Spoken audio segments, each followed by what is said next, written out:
So what I realized is that, in this kind of dancing, everybody's in the same boat, right? Everybody knows that at any moment they could be thrown off their feet, knocked down, knocked over, lose their balance, and fall on the ground. And nobody wants to get hurt. And nobody really wants to hurt anybody else. So whenever someone falls, the people closest to them reach out and help them get up right away. And at one point I thought to myself, Marlin, what are you doing? You're almost 42 years old. You're a minister, for God's sakes. And here you are slam dancing at a punk rock concert in Amsterdam. It's going through my head, right? It's all this. But at that moment, I realized, believe it or not, that this was an apt metaphor for my spiritual journey. And possibly for yours. Right? It began by leaving my comfort zone. C.S. Lewis said that in life we have a choice between comfort and truth. He said, if you seek comfort, you will not find truth. So part of being on any spiritual path or path of discovery and truth requires that we leave our comfort zones. And that's why you'll hear me say over and over again that here at All Souls, you will always be safe, but I won't promise that you'll always be comfortable. Because if you stay where you're comfortable, you will never know truth. More than that, if you always remain comfortable, you will never learn how to love. And as I said earlier, being on a path is about learning to love and be loved. It's about growing the heart. Leaving your comfort zone means taking risks, facing fears, and being willing to bump up against your own limitations and the limitations of others. Leaving your comfort zone means facing the unknown. And for many of us, what we don't know, we fear. And it involves learning to trust other people, especially people who are different from yourself. When I fell down in the mosh pit, I had to trust that someone who didn't know me, probably didn't even speak the same language, someone who had never met me before, someone who didn't know my political leanings or my religious convictions, someone who did not know me from Adam. I had to trust that some stranger would save my life, or at least keep me from harm. Part of being on a spiritual path is learning to trust others. Learning to love is about learning to trust. If you can't trust, you can't love. Now, I imagine walking into this church for the first time for a lot of people is a scary thing. If you grew up in a fundamentalist church and maybe you've heard all about All Souls before, if you're African American, you see there's a big old white church on the outside, and for 85 years there's a big old white church on the inside.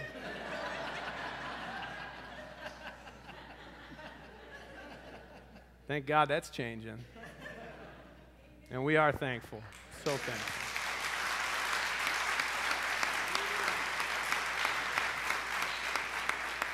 So I realized that this experience on the dance floor is a lot like my call to ministry, which explains my understanding of the church. You may know the story that I left the United States after I graduated from college, and I moved to Japan. Now, talk about wading into an odd and strange and different kind of culture. Japan is different from anything I'd ever known. There I worked, and I studied Buddhism for 2 years. And then I spent the next three years traveling around the world on a mountain bike. When I put my foot on the pedal of that bicycle for the first day out, it was not that different from entering the mosh pit. I was heading into the unknown. I was going to have to trust strangers for my well-being. Each day when I woke up, I had no idea where I would find myself that night or who I would meet.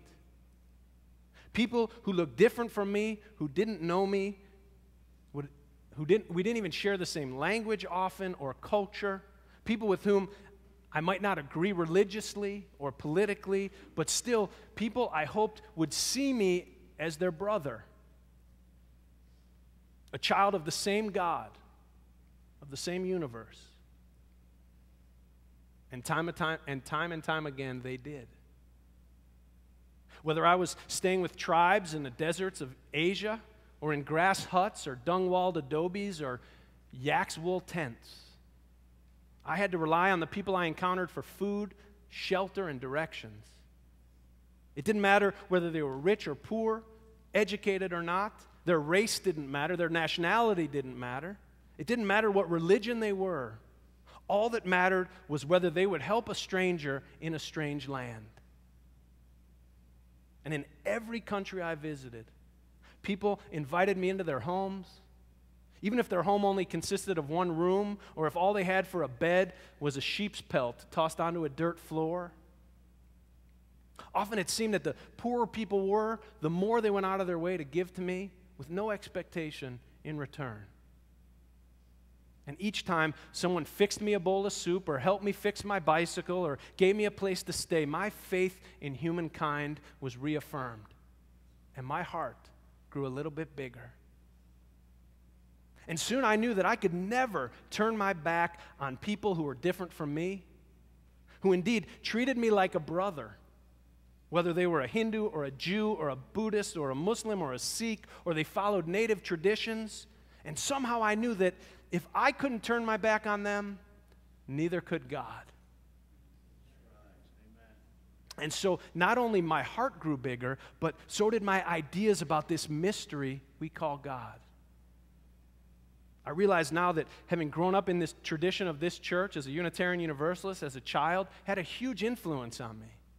You know, in Sunday school I was taught that people are generally good, and that I could learn from everyone and from all religious traditions and cultures. And so on my bicycle trip, I hunted out spiritual teachers and practices. And at one point I climbed up into the heights of the Himalayas of India looking for cave-dwelling ascetics to ask. And I found some. And I learned some interesting things. One of the things I learned was how to put a string in my nose and pull it out my mouth. Don't worry, I'm not going to show you that this morning. I don't see. Some people are a little disappointed. If you'll give me that gold chain around your neck, I'll try it with that.